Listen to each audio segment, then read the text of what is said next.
right, fire it up. Just do your thing here, bud. Nobody's any better at this than you are. Have fun, take a deep breath. Give them hell at the end. You like this? Fight like hell like we do every week. You are the best here. Brett, be affirmative. You told me to get on. Info. Ready. Ready. Slow. Green, green, green. Lock it down, lock it down. I'm destroyed, and I just got drove through like 6 times on the 14th. What the f*** is he thinking? That is the stupidest thing I've seen in my career. Literally. Everything you described is accurate. Haven't even finished the second stage yet. Half the field's wrecked. Hell yeah. 11 got it. Rowdy there, Matt. Good job, pal. Thanks, man. Good job all day. Great work, my man. Great work. Keep putting yourself in position. We'll win our share, right? We got one back today, brother. Good job. 10-4, great job, guys.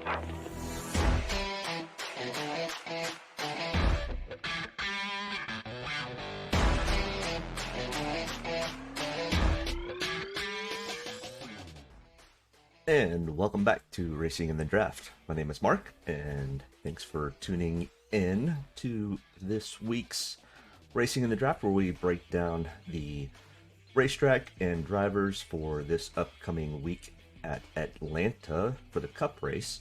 But before we get into that, make sure you hit that like button, subscribe, and leave me a comment if you like the video or whatever. Make sure you share it with any of your friends who might be interested in racing and DraftKings. So let's get into last week's results, where Chase Elliott decided to do what he does at road courses and dominate. After having major issues during qualifying, he was able to storm from 34th to 1st fairly quickly. By the end of stage 1, he was up into the top 5, and then proceeded to go ahead and get all the way up to 1st for the last stage, where he just dominated the field. Also, Kyle Busch, who had troubles during practice and totaled one race car because he went to a backup, had to start dead last on the field, starting 40th, and ended up racing his way up to a top 5 finish. So both of those guys, without a doubt, were in the optimal lineup. So let's take a quick look at the optimal lineup from Road America. As we see, Chase Elliott from 34th to 1st, and Kyle Busch 40th to 3rd. As we can see, because last week we discussed that dominators were not going to be a factor for this race, and PD upside would be everything, that pretty much came true, other than Christopher Bell, who, he still had PD upside from 13th to 2nd, but starting positions of 34th, 40th, 35th, 37th, 38th, and all of them working their way into the top 17, definitely makes it for all PD upsides. So Daniel Suarez still leads the pack for 8 optimal lineups total, with Kyle Larson in 2nd, Truex, Bowman, and Busch all tied for 3rd. All right, let's get into this week's race at Atlanta, the Quaker State 400. It's a picture of last year where Kyle Larson dominated the field, and Ryan Blaney came back at the end to actually get the victory. But we are at Atlanta. It's a high bank, high tire wear racetrack. It's 1.54 miles in length and 24 degrees in the turn. That will change drastically for next year's race, as they will be reconfiguring, not really reconfiguring, I guess they're just changing the bankings and making it shorter on all the steps.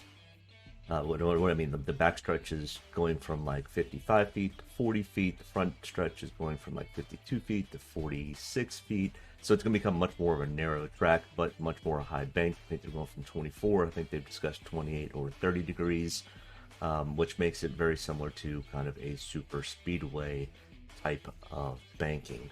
So speeds should be up there. We should probably see closer pack racing and those types of things.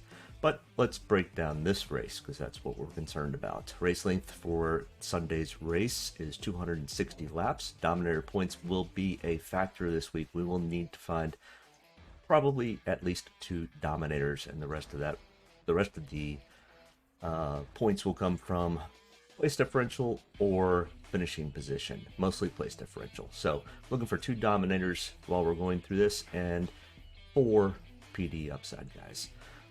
Lead laps will give us 65, and fast laps will give us 117 for 182 total dominator points.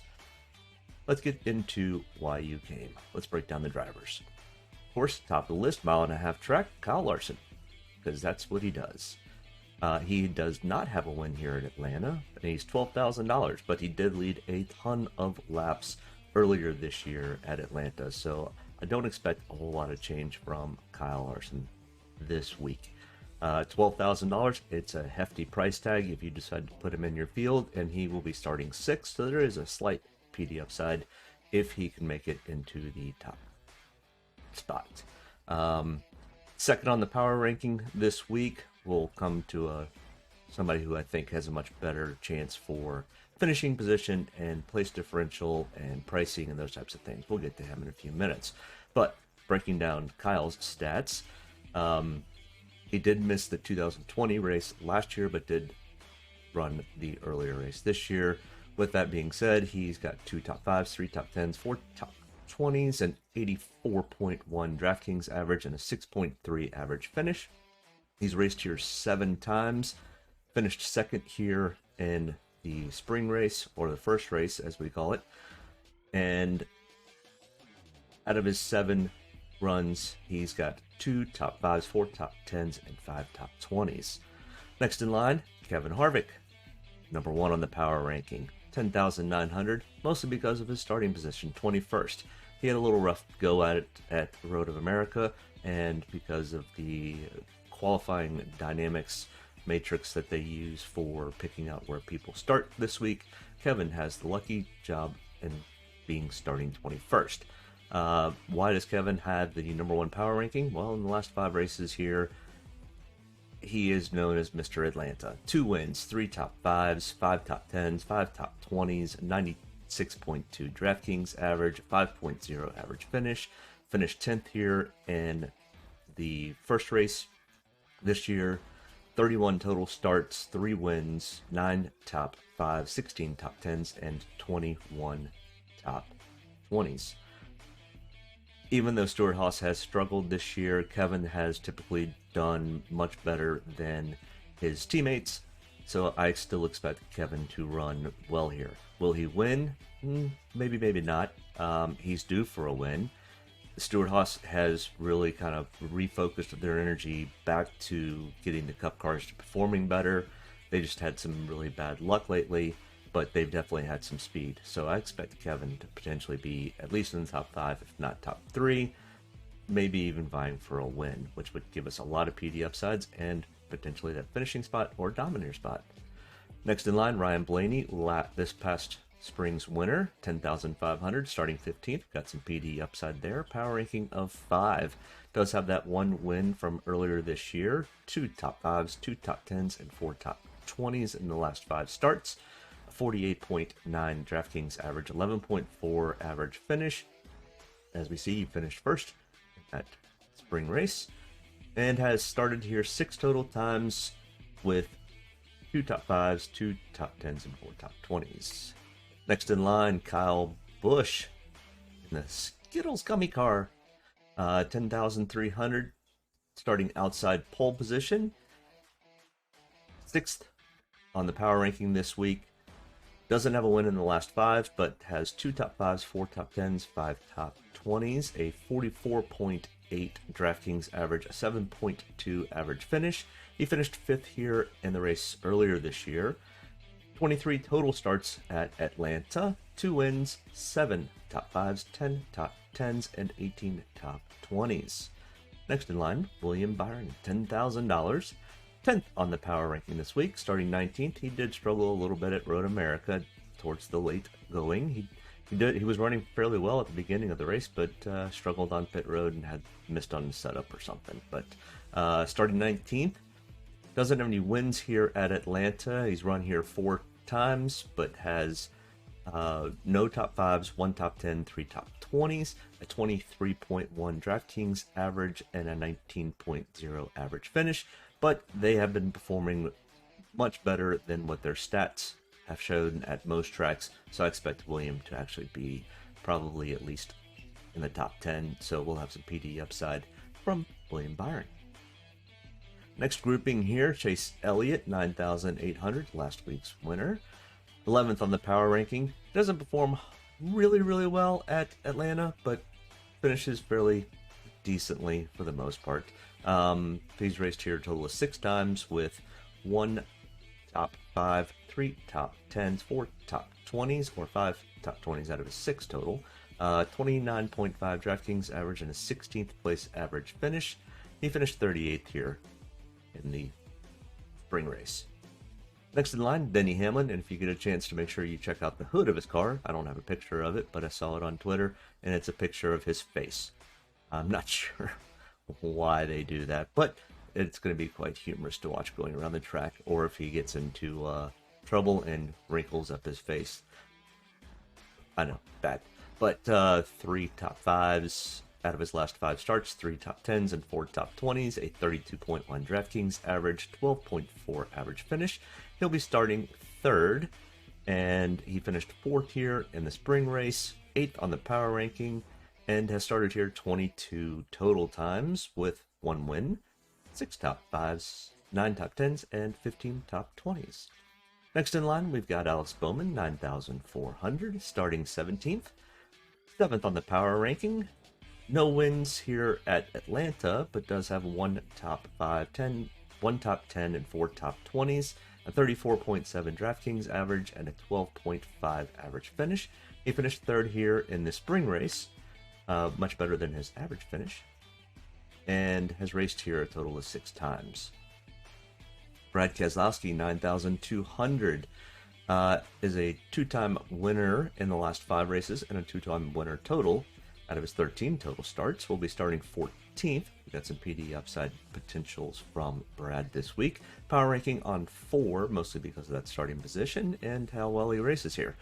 51.4 DraftKings average, 8.2 average finish. Finished 28th here in the spring race. But don't let that scare you off. He races very well here. Total of 13 times, 4 top 5s, 8 top 10s, and 8 top 20s. Next in line, Martin Truex Jr., $9,000. Still don't know and understand exactly why Martin is struggling this year, but he is. I mean, he did okay at the road course, but typically he's almost a road course ringer, and he finished top 10, but still, before that, I guess they're just trying to figure out some different setups to go into the chase race, and I've talked about that before. But power ranking 3rd this week, 3 top 5s, 5 top 10s, 5 top 20s in his last 5 starts, a 59.6 DraftKings average here, and a 5.4 average finish.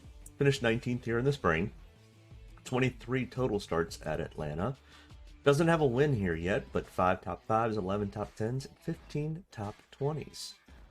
Next grouping here, we've got Joey Logano, 8,800, 9th on the power ranking, starting 10th.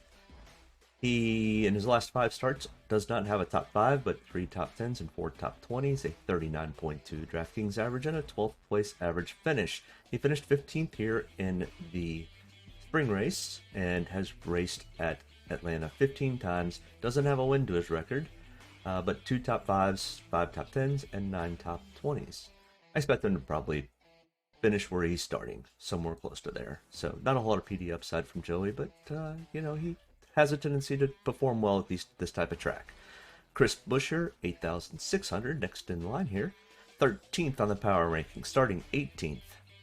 Out of his last 5 starts here at Atlanta, he's got 2 top 10s and 2 top 20s, and a 31.8 DraftKings average and a 17.4 average finish. He finished 7th here in the spring race. Next in line, we've got Kurt Busch, 8,400, starting 8th in a power ranking of 12th. In the last 5 races here, Kurt has 1 top 5, 4 top 10s, and 4 top 20s, 35.1 DraftKings average, and a 12.6 average finish. He finished 39th here, dropped dropping that average finish down quite a bit. 3 wins to his total credit for Atlanta out of his 30 total races. 7 top 5s, 15 top 20s, and 7 top 5s, 15 top 10s, and 22 top 20s. Next in line, we've got Christopher Bell, 8,200. He's 30th on the power ranking, mostly because of his starting position 4th and his average finishing position of 19.5 out of his 2 total starts. 21.5 DraftKings average. Now, he has finished in the top 20 twice, but starting 4th, that's typically going to be a PD downside. He has been running fairly well, and Joe Gibbs and his team have started to kind of gel together since he is new to that team. But he does have 1 Xfinity win here and a 3rd place in Xfinity out of his 2 starts. Just keep that in mind. Not a bad option. It scares me with the PD upside with Christopher Bell. All right, next in line, we've got Eric Almirola, $8,000, starting 20th, and a power ranking of 20th this week. In the last 5 starts here, Eric has 1 top 10 and 4 top 20s, a 25.4 DraftKings average, and a 17th place average finish. He finished 20th here in the spring race, and out of his 11 starts, he has no top 5s, 2 top 10s, and 8 top 20s. Austin Dillon next in line, 79,900, starting 13th, power ranking of 15th this week, and out of the last 5 starts, he has no top 5s, 1 top 10, 3 top 20s, a 26.6 DraftKings average, and a 16.8 average finish. He finished 6th here in the spring and has raced 9 total times at Atlanta and has 1 top 10 and 5 top 20s to his credit. Daniel Suarez, 7,700, starting 27th, 19th on the power ranking. I think we've got some PD upside potential here with Daniel Suarez. No top 5s, 1 top 10, 3 top 20s in his last 5 starts. Actually, he's only started here 5 times total, so these are all of his stats to date. 25.1 DraftKings average and an 18.8 average finish.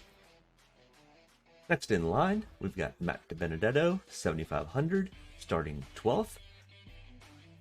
28th on the power ranking. Just be cautious with Matty D. I think he's probably going to end up finishing about where he's starting, maybe a little bit better, maybe a little bit worse, but probably somewhere in the lower teens. 6 total starts here, but out of his last 5, he has 1 top 20, 11.0 DraftKings average, and a 25.4 average finish. He finished 11th here in the spring race. Next in line, we've got Ryan Preece, 7,400, starting 34th. No top 5s, no top 10s, no top 20s. 28.7 average finish and 11.1 DraftKings average. Just be cautious if you put Ryan Preece in. I do like him for PD upside. I think he will end up finishing potentially in the higher teens is my prediction. So decent PD upside from Ryan Preece. Next in line, Ross Chastain at 7,200, starting 9th, 23rd on the power ranking, has 1 top 20 out of his last 3 starts at Atlanta. 21.8 DraftKings average and a 25th place average finish, and finished 14th here in the spring race.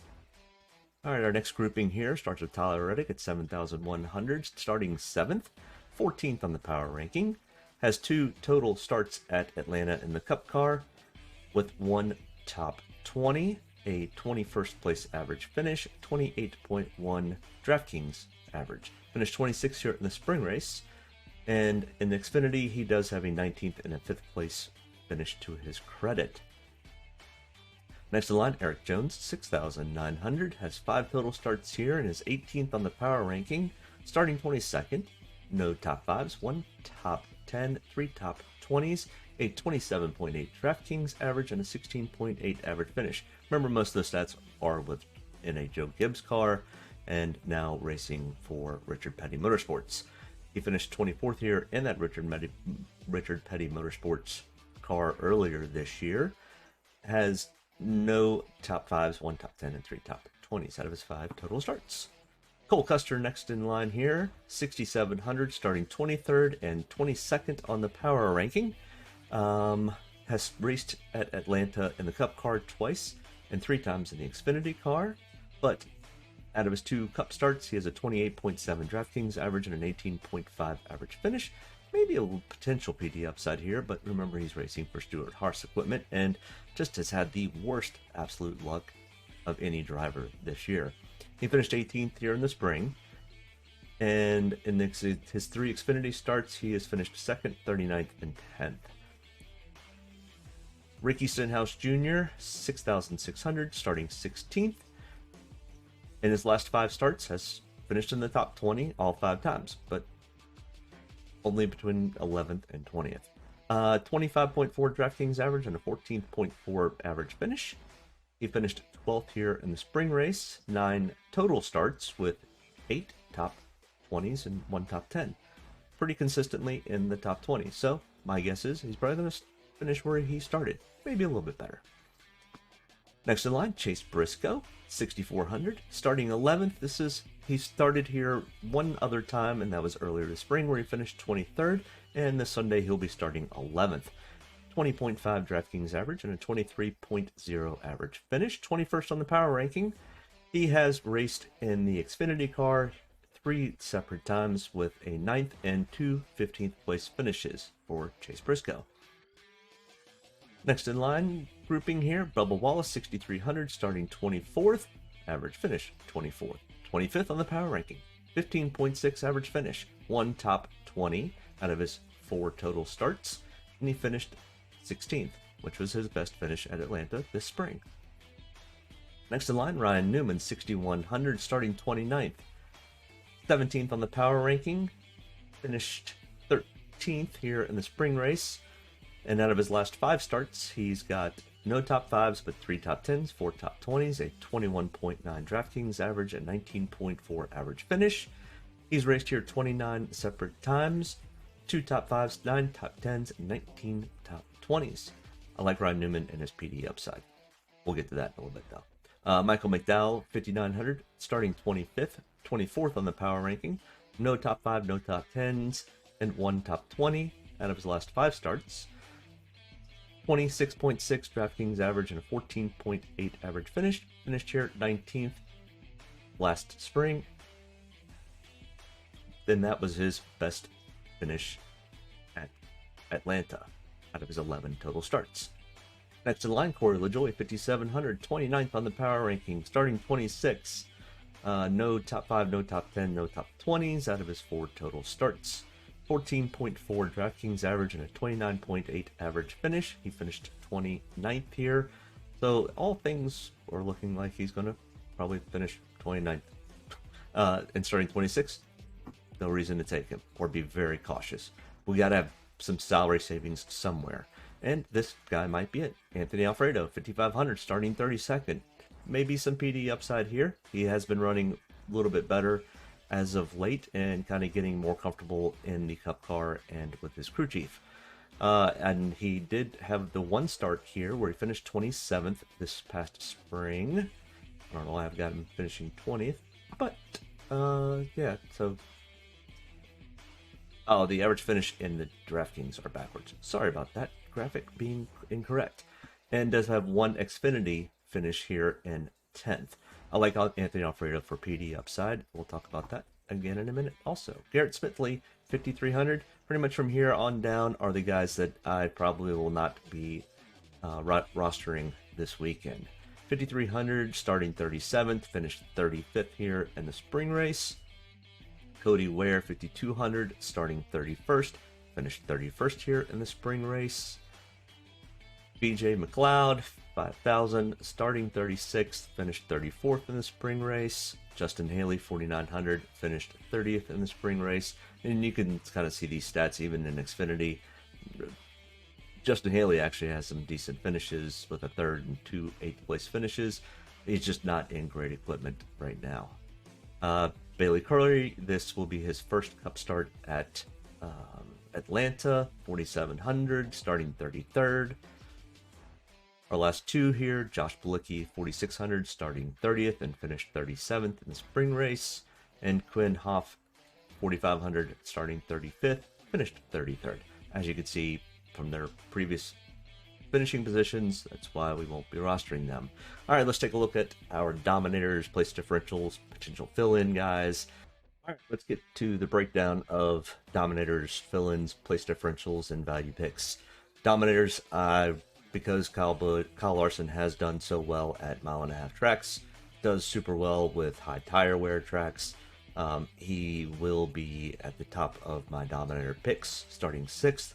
I expect him to probably get up and battle with Kyle Busch fairly quickly.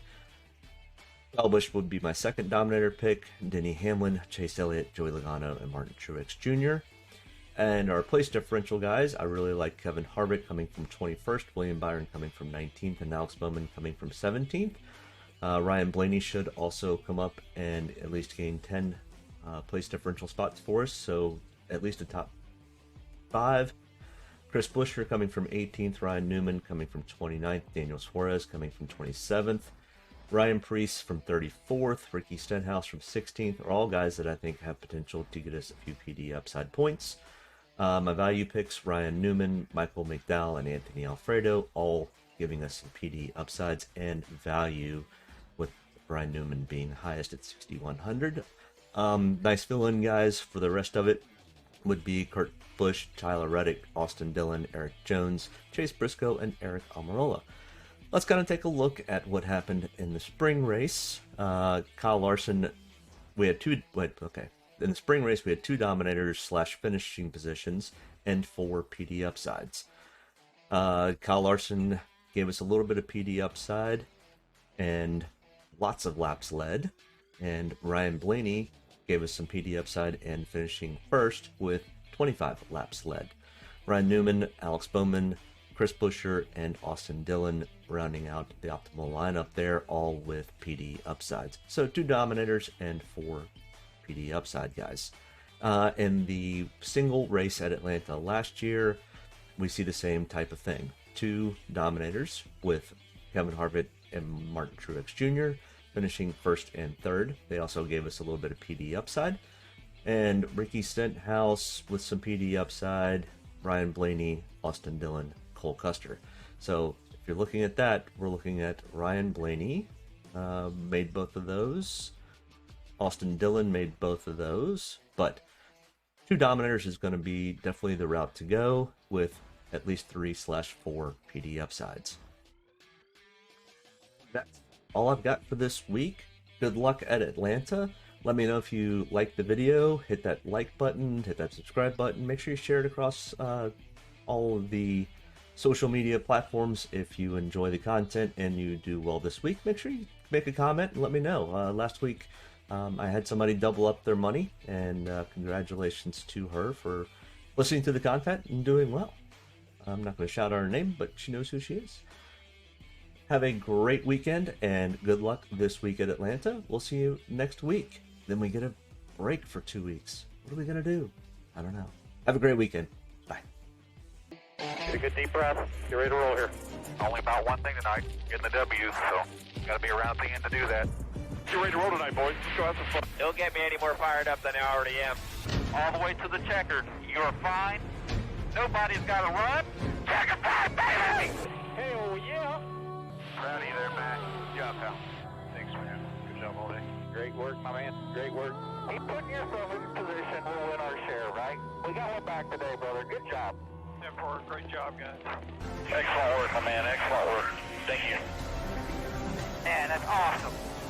Set out with a goal, we got it here, bud. Thank you very much. Really proud of you, man. Drove your butt off tonight. We had the fastest car here, bud. Probably killed our deal there.